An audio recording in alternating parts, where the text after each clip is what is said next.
2000년 전에 우리 주님께서 이 땅에 육신을 입고 오셨습니다. 주님께서 이 세상을 사랑하여 우리의 죄를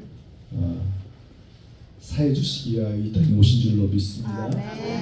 그래서 전 세계 모든 강단에서는 예수 그리스도의 그 크신 사랑을 노래하고 증거하고 있습니다. 또한 지극히 높은 곳에서 낮고 낮은 또 작은 동네 베들레헴 그 말구에 오셨기 때문에 그리스도의 그 겸손을 배우고 그 겸손한 삶을 살아야 된다라는 주제의 말씀이 선포되고 있습니다. 그러나 오늘 이 시간은 우리는 오순절 교회 아닙니까? 예, 예수 그리스도에 대한 진리와 사도적인 복음을 함께 나눌 수 있는 시간을 가졌으면 좋겠습니다. 할렐루야. 이사야서 9장 6절 함께 받도록 하겠습니다. 이사야서 9장 6절 시작. 이는 한 아이가 우리에게 나고 한 아들을 우리에게 주셨는데 그 어깨는 정사를 메었고 그 이름은 기묘자 무사라 전능하신 하나님이라 영원하신 아버지라 영광의 말이라 하시니라. 아멘. 오늘은 주님께서 다시 오실 때 경배의 자리에 다 나아가시다 라는 주제의 말씀을 가지고 은혜를 나누는 시간을 갖도록 하겠습니다. 예수님께서 처음에 이 땅에 초림하셨을 때 그때 이 세상 사람들은 예수님에 대해서 어떻게 생각을 했을까요? 예수님이 성경에서 말씀을 가르치는데 너무 은혜스러운 말씀, 생전 듣도 보도 못한 그런 은혜가 막 충만하니까 사람들이 너무 놀랐습니다. 그래서 이 바리새인들과 유대인들이 아니 분명히 요셉의 아들이 아닌가. 그들의 눈에는 예수님이 육체대로 보는 그 눈으로 볼 수 있었습니다. 육체의 눈으로 보니 요셉의 아들, 그러니까 목수의 아들이라는 거죠. 어떻게 좀 천한 직업을 가지고 있는 자가 어떻게 이렇게 하나님의 말씀을 이렇게 놀랍게 은혜스럽게 증거할 수 있느냐 이해가 안 된다는 거죠. 그래서 예수님을 비하했습니다. 그래서 예수님께서 제자들 앞에서도 야 너희들은 들었지 않느냐, 세상 사람들이 나에 대해서 뭐라고 얘기하디 그렇게 질문하니까 예수님은 침례 요한이나 엘리야나 또는 에레미야나 선지자 중에 한 사람입니다라고, 그러니까 선지자 중에 하나라고 보는 거죠. 그러니까 세상 사람들 눈에도 육체대로밖에 볼 수 없는 그런 하나님의 말씀과 예수님에 대한 이 계시가 거의 없었습니다. 또 니고데모가 한 밤중에 예수님을 찾아오잖아요. 찾아와서 예수님에 대해서 뭐라고 고백합니까? 라비여. 라비는 번역하면 선생이라는 것이죠. 그러니까 당신은 하나님께로서 오신 선생인 줄 압니다. 그러니까 성경 말씀에 대해서 해박한 많은 지식을 가지고 있는 선생입니다. 이렇게 보는 거예요. 그러니까 육체의 눈으로밖에 볼 수 없는 비극적인 현실이라고 볼 수밖에 없습니다. 자, 그러나 예수님 오시기 700년 전에 이사야의 예언을 잘 들어보면 알겠지만은 이사야는 한 아기가 우리에게 낳고 한 아들을 우리에게 주신 바 되었다. 이렇게 과거를 표현하잖아요. 과거를 표현합니다. 이것은 반드시 앞으로 되어질 일이 확실하기 때문에 이 과거로 표현을 하는 것입니다. 예, 그 한 아기, 그 한 아들은 우리 주 예수 그리스도시죠. 근데 그 예수 그리스도께서 그 어깨는 정사, 정권, 하나님의 나라의 그 정부의 최고 통치자이시다. 그리고 기묘자라. 놀라운 분이시라는 거죠. 그러니까 하나님께서 육신으로 이 땅에 임하신 유일한 존재라는 것입니다. 예수님을 통해서 너무나도 놀라운 이 복음이 선포되고 죄 가운데서 구원의 역사들을 나타나기 때문에 예수님에 대해서 기묘자로 표현을 하고요. 많은 사람들이 가지고 있는 여러 문제들을 주님 앞에 가지고 나와서 상담하면 하나님께서 다 해결해 주시고 모든 문제를 풀어 역사해 주시기 때문에 완전한 해답을 얻기 때문에 모사라고도 표현해요. 그런데 중요한 것은 그분이 누구시나? 전지전능하신 하나님이시다. 누구라? 영존하시는 아버지시라. 할렐루야. 예수 그리스도를 우리는 육체적으로만 뭐 선생이나 선지자 중에 한 사람이나 목수의 아들로 보는 것이 아니라 영의 눈을 뜨고 하나님의 말씀으로 보면 예수님이 누구신지 정확하게 우리가 알 수 있다는 것입니다. 여러분들이 육체적으로 예수님을 판단하지 마시고 영의 눈으로 예수님을 바라보셔서 예수님이 누구신지 확실히 깨닫는 귀한 계시가 있기를 주님의 이름으로 축복합니다. 아멘. 아멘. 할렐루야. 그래서 이 예수님께서는 누구의 이름으로 오셨어요? 아버지의 이름으로 오셨어요. 아버지의 이름. 영존하시는 아버지시기 때문에 아버지의 이름으로 오신 것입니다. 그리고 아버지의 이름을 나타냈다는, 그러니까 예수 그리스도가 아버지의 이름을 나타냈다는 것이죠. 그러니까 예수님의 이름이 아버지의 이름이라는 것입니다. 그러니까 아버지의 이름을 저희에게 자신의 이름을 통하여 계속 알게 하였고 또 알게 할 것이다, 이렇게 표현을 하고 있습니다. 그러니까 아버지의 이름 하면 우리는 무엇을 떠올립니까? 아버지의 이름 하면 우리가 여호와를 떠올린다는 거죠. 여호와. 구약에 얼마나 많이 기록되어 있습니까? 6,000번 이상이 기록된 이름이 여호와거든요. 여호와. 자, 보니까 요드의 바브레. 이게 우리는 여호와의 이름으로 지금 부르고 있습니다. 이 이름은 그 신명 사문자라고 해가지고 굉장히 거룩한 이름이라서 유대인들이 부르질 않아요. 아니, 부르라고 하나님께서 주신 이름이 아니에요. 그래서 이 이름을 부를 때는 아도나이. 그러니까 요드의 바벨가 기록된 그 단어를 보면은 나의 주님이시다라는 그런 아도나이로 부릅니다. 그런데 예수님 오시고 나서 1500년 후에 교황이 어떤 그 신부라고 하잖아요. 그 사제, 신학, 아주 대단한 그런 명예가 있는 그런 신학 사제를 통해서 하나님의 이름을 지어 바쳤어요. 그 이름이 무엇이냐면은 아도나이의 이 몸을 요드의 바브에 꿰어 맞춰서 예호바 이런 명칭을 하나님의 이름으로 사용하자라고 제안을 했을 때 교황이 좋다 해서 예호바 또는 예호와로 지금까지 계속 하나님의 이름은 여호와다, 여호와다 이렇게 우리 한글로는 그렇게 번역이 되어 있어요. 그러니까 이 요드의 바브에는 우리가 여호와라고 부르지만 여호와는 하나님의 이름이 아니다 하는 거죠. 하나님의 이름이 아니다. 사람이 하나님의 이름을 그냥 지어서 부르는 그런 이름이라는 것이죠. 이름. 그러니까 이 하나님의 이름은 누구를 통해서 계시된 거예요? 예수 그리스도를 통해서 확실하게 계시된 것입니다. 할렐루야. 자, 여기 요드로 시작되는 이 단어는요, 히브리어에 보니까 미알료 3인칭이에요. 무슨 뜻이냐면은 요드의 바브에는 나의 이름을 뭐 여호와로 불러라, 야훼로 불러라 이런 뜻으로 주신 이름이 아니라 이 이름, 이 철자 하나하나마다 히브리어에는 이런 상징적인 의미를 가지고 있고요. 그래서 상형 문자예요.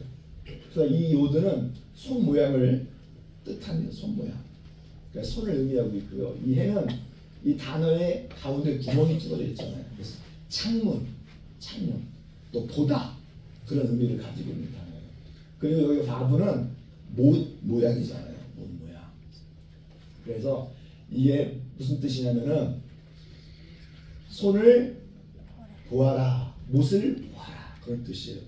그러니까 모세가 출애굽기 3장 14절 15절에 하나님의 이름을 가르쳐 달라고 했죠.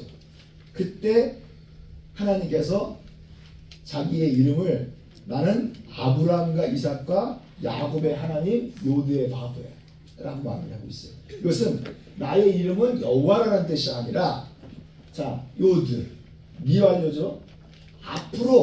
앞으로 내가 육신을 입어 사람이 되어 죄를 사기 위하여 십자가에 달려 못 박혀 죽는 날에 너희들은 나의 이름을 정확하게 알게 될 것이다. 아멘. 그런 뜻의 기념을 해야 될 그 호칭이에요. 기념칭이라고 하고 있습니다. 자, 그래서 자 에베소 3장 14절 15절에 사도 바울은 아버지의 이름을 정확하게 그 이름이 무엇인지를 계시를 해주고 있어요. 아버지의 이름. 자, 그럼 아버지 이름이 무엇입니까? 아버지 이름 앞에 형용사로 붙어 있는 게 각 족속에 이름을 주신이라는 말밖에 없잖아요. 근데 원어에 보니까 아버지의 이름이 사도 바울이 뭐라고 기록을 했는지 아십니까? 보니까 아버지 이 뒤에서 이 아버지를 꾸며주는 거예요. 그러니까 아버지 누구이신 아버지? 우리의 주 예수 그리스도이신 아버지 앞에 내가 무릎을 꿇고 긴다라는 뜻이에요. 사도 바울은 아버지의 이름이 무엇인지 우리가 정확하게 기록을 하고 있는데 그러니까 원어에는 분명하게 이렇게 사도 바울이 기록을 했는데 이 시대 사람들이 신학자들이 번역을 하지 않아요.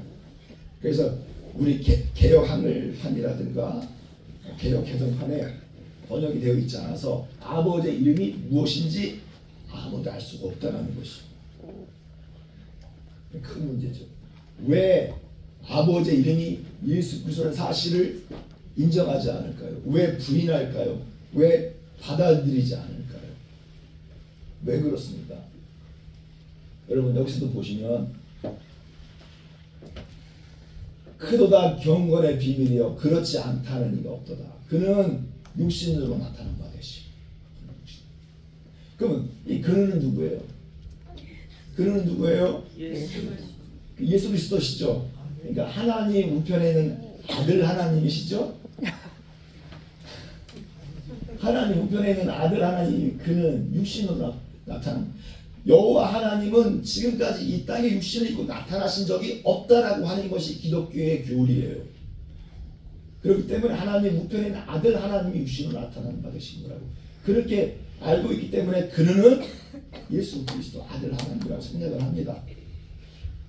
그런데 원어에 보니까 뭐라고 되어 있어요? 예수 그리스도라고 되어 있지 않고 육신으로 나타난 바 되신 분이 누구라고요? 데오스예요. 데오스는 누구예요? 하나님. 유일하신 하나님을 말하는 거예요. 데오스는. 자, 그러면 데오스는 유일하신 하나님 여호와를 말하고 있죠. 그럼 유일하신 하나님이 육신을 입고 이 땅에 아기 예수 오신 줄로 믿습니다. 그런데 왜 데오스를 번역을 하지 않냐 이거예요. 왜 인정하지 않냐는 거예요. 왜 데오스를 그는이란 말로 바꿔치기 했느냐는 거죠. 하나님의 말씀을 난도질하고 삭제하고 왜 부정하고 왜 하나님의 이름을 하나님의 성육신을 왜 부정하냐는 거예요. 왜 그렇습니까? 왜 그래요? 여러분 여기서 보니까 너희 어디서 죽어요? 죄 가운데서 죽는데요. 너희가 만일 내가 누구인지 그인 줄 믿지 아니하면 그러면 그는 누구일까요? 예수님이 말씀하시는 거예요. 내가 그인 줄 믿지 아니하면 죄 가운데서 죽는 거예요. 그러니까 내가 아들 하나님인 줄을 믿지 아니하면 죄 가운데서 죽는다는 뜻이 아니죠. 그렇죠? 여기 나오잖아요. 두 번씩이나 강조가 되는 것은 이것은 예외 없이 틀림없이 100% 완전하게 성취되는 그런 말씀이기 때문에 두 번 강조하는 거예요. 내가 그인 줄 믿지 않으면 죽을 것이다. 심판받을 것이다. 그런데 저희들은 내가 그라고 했을 때 그를 아버지라고 생각을 했으니까 아버지라고 생각을 하지 않죠. 유대인들은 지금까지도 예수 그리스도를 아버지로 믿고 있지 않고 있어요. 예수님을 하나님 아버지로 인정하지 않습니다. 이 시대의 수많은 기독교인들도 예수 그리스도가 아버지 하나님이라고 인정하지 않아요.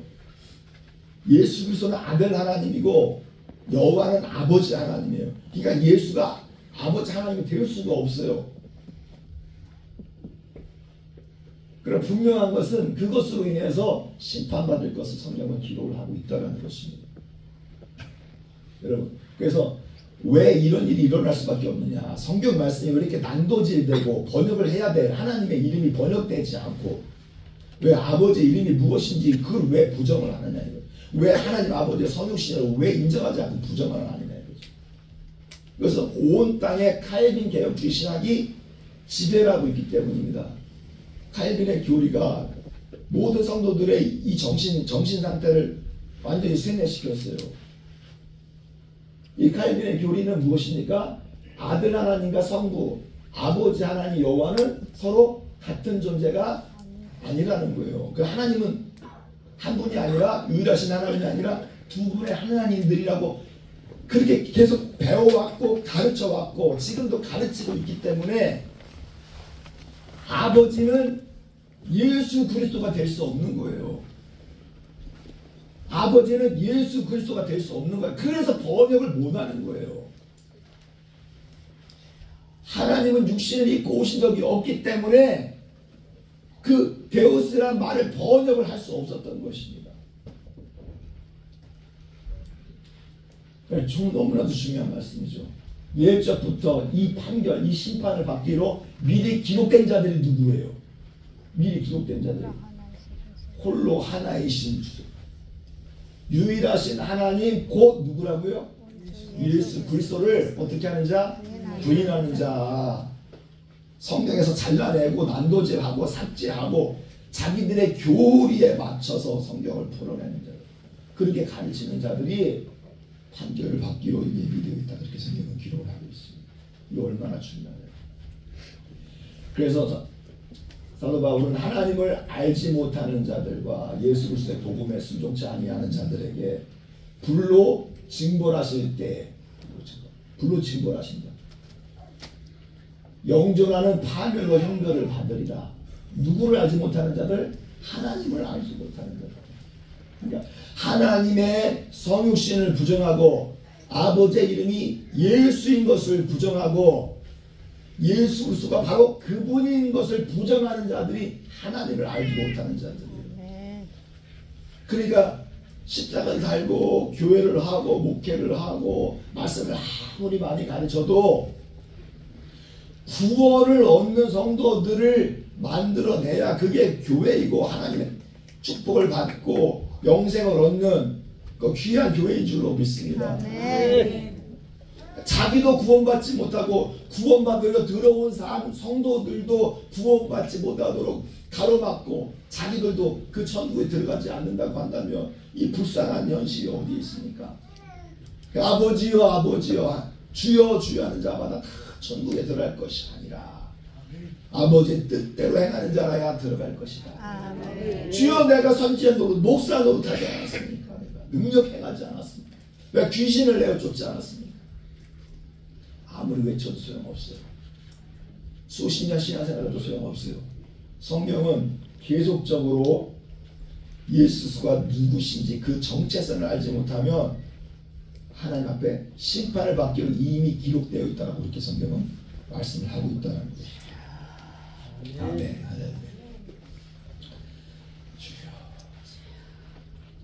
자, 그리고 나서 두 번째 정말 중요한 것이 무엇이냐면 소림대 경배의 자리에 나아간 자들이 있어요. 그러니까 예수님께서 처음 오셨을 때 다윗의 동네 너희에게 구주가 나셨으니 그는 곧 그리스도 주님이시다. 누가 한 말이에요?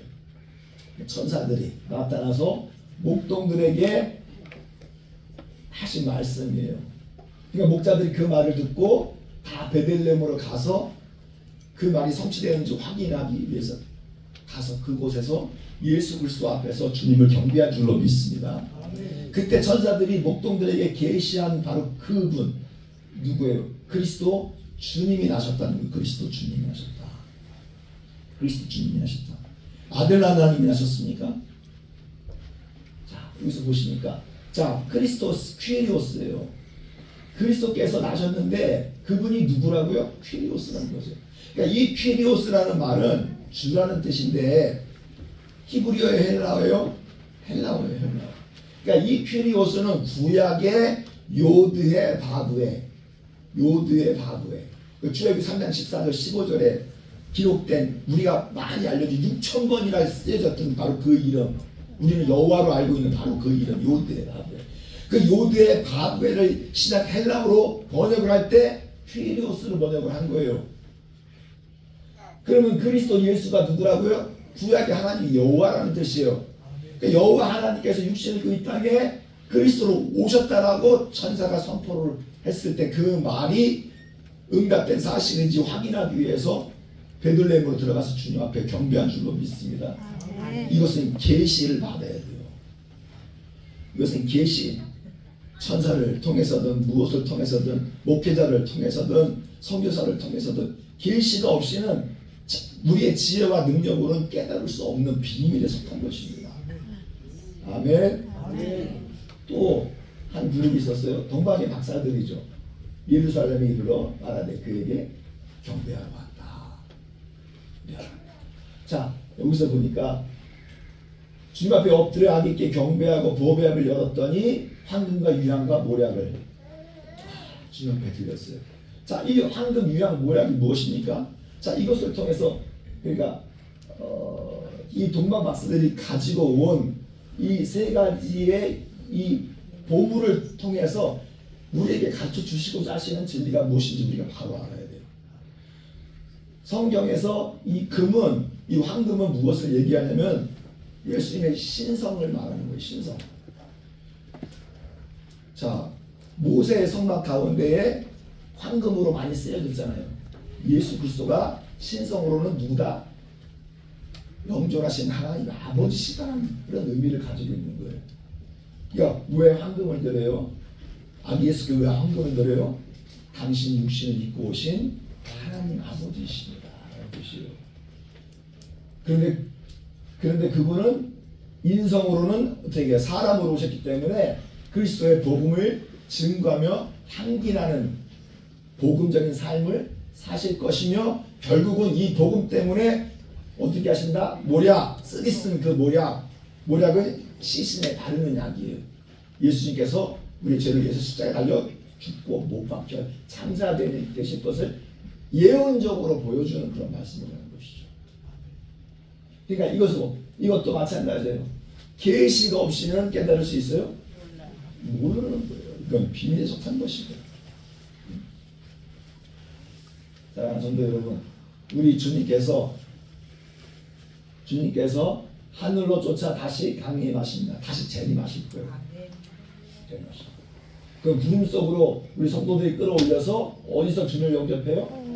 공중에서 주님을 영접해요. 그러니까 예수님께서 다시 재림하실 때 공중으로 우리를 끌어올리신다고 하셨습니다. 그곳에서 주님을 어떻게 한다? 예배하고 주님을 맞이하고 영원히 주님과 함께 사는 축복이 있을 줄로 믿습니다. 아멘. 그러니까 예수님의 초림 당시에 목자들과 동방 박사들이 계시를 받고 예수님을 어떻게 고백했습니까? 예수 그리스도를 주 하나님으로 고백을 했죠. 아멘. 황금, 유향, 모략을 통해서 예수 그리스도를 주 하나님으로 고백을 했죠. 아멘. 할렐루야. 아멘. 바로 그렇게 계시를 받은 자들만이 공중으로 들림을 받고 주님을 하늘에서 영접을 하는 그 자리에 참여하는 축복이 있을 줄로 믿습니다. 아멘. 아멘. 그래서 이 복음과 예수 그리스도에 대한 이 진리를 계시받는 것은 이건 정말 큰 축복인 줄로 믿습니다. 아멘. 이것은 비밀이요 계시입니다. 비밀이요 계시입니다. 아멘. 아멘. 지금도 비밀이요 계시입니다. 왜? 덮여 있잖아요. 하나님의 성육신이 덮여 있잖아요. 예수 그리스도가 하나님 아버지신 게 진리가 덮여 있잖아요. 그렇죠? 하나님의 이름이 예수 그리스도라는 사실이 덮여 있잖아요. 캄캄하고 어두운 그런 지금 세상입니다. 예수님이 누구신지 정말 알지 못하는 비밀 가운데 지금 우리가 놓여 있는 것입니다. 왜 그렇습니까? 왜 그렇습니까? 이것을 믿으면 초림의 자리에 나아가 주님을 경배하듯이 재림에 나아가 주님 재림에 나아가 그 자리에서 주님을 경배하는 축복을 허락해 주실 줄로 믿습니다. 아멘. 그러니까 악한 마귀 사단은 할 수만 있으면 택한 자들까지 다 끌어다가 지옥불에 집어넣으려고 하는 거예요. 그래서 이 세상 신이 마귀가 믿지 아니하는 자들의 마음을 호미케 해서 그리스도의 영광에 이 복음의 광채가 비추지 못하도록 만드는 거예요. 그러니까 그리스도는 누구라고요? 영이신 하나님께서 육신을 입고 나타나신 그리스도라는 사실이에요. 아멘. 그러니까 이 그리스도와 예수 그리스도에 대한 진리와 이 복음이 그냥 빛으로 환하게 이 땅을 밝혀야 되는데 악한 마귀가 그걸 덮어버려요. 성경을 난도질을 해요. 거짓된 것으로 가로막고 있어요. 어둠으로 가득 찬 세상이라는 거죠. 사랑하는 성도 여러분, 다 같이 읽겠습니다. 시작. 너희 중에 약한 자와 병든 자가 많고 잠자는 자들은 적지 않으라. 할렐루야. 사랑하는 성도 여러분, 저는 성경을 통해서 이 진리를 보자마자 다른 일을 할 수가 없었어요.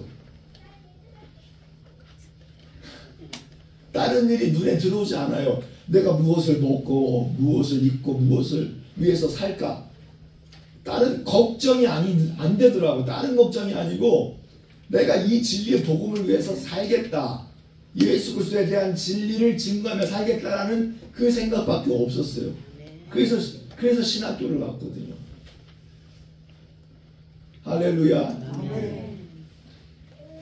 여러분들이 살아야 하는 참된 목적이 무엇입니까? 무엇을 위해서 삽니까? 더 많은 돈을 벌기 위해서 삽니까? 아니면 세상에서 인정을 많이 받기 위해서 삽니까? 아니면 명예를 얻으려고 삽니까? 우리는 예수 그리스도 진리의 복음 말고는 없어요. 아멘. 우리는 살아도 죽어도 주를 위해서 살아야 하는 존재들인 줄로 믿습니다. 아멘. 학교 왜 다녀요?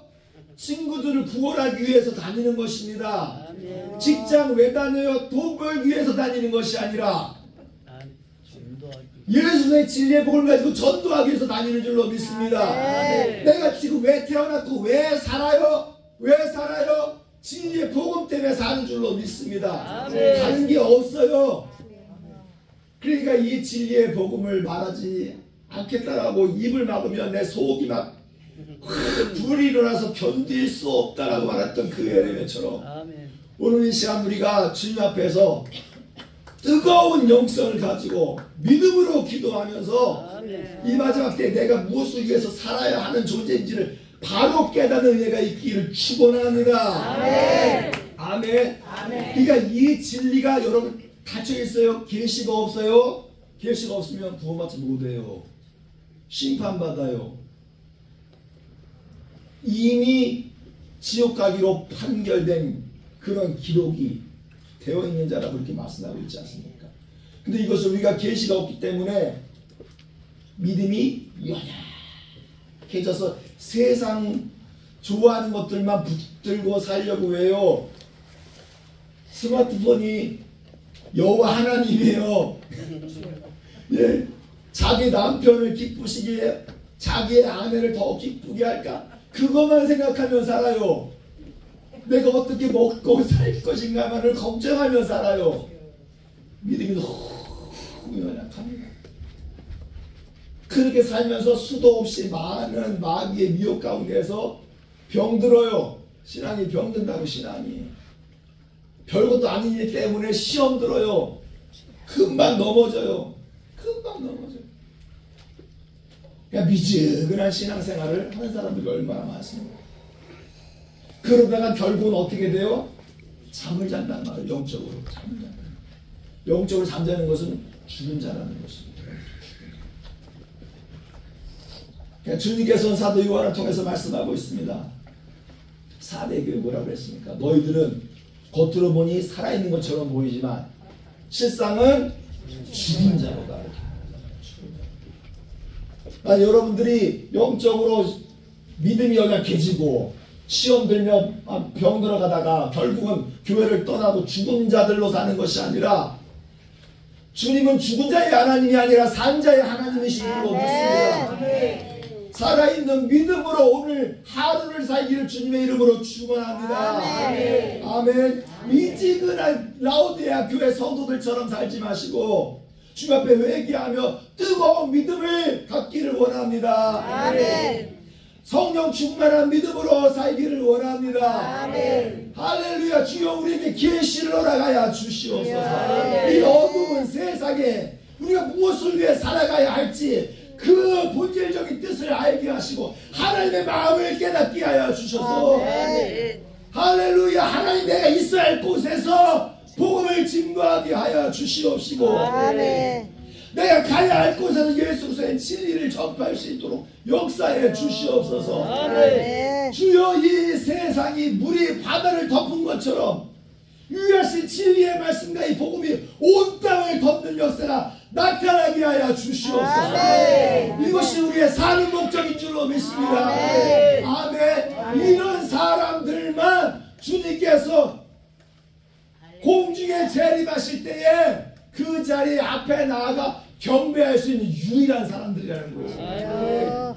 그 자리에 이 자리에 모인 모든 성도님들이 함께 참여하여 주님을 경배하고 노래하며 영원토록 주님과 함께 동행하는 분들이 되기를 축원합니다. 아멘. 하나님의 거룩한 전국에서 쉴만한 푸른 초대에서 살기를 원합니다. 아멘. 생명수 강가에서 하나님의 은혜로 충만한 삶이 되기를 원합니다. 아멘. 할렐루야. 우리에게 이 귀한 진리를 계시하여 주신 주님 앞에 영광의 박수로 할렐루야.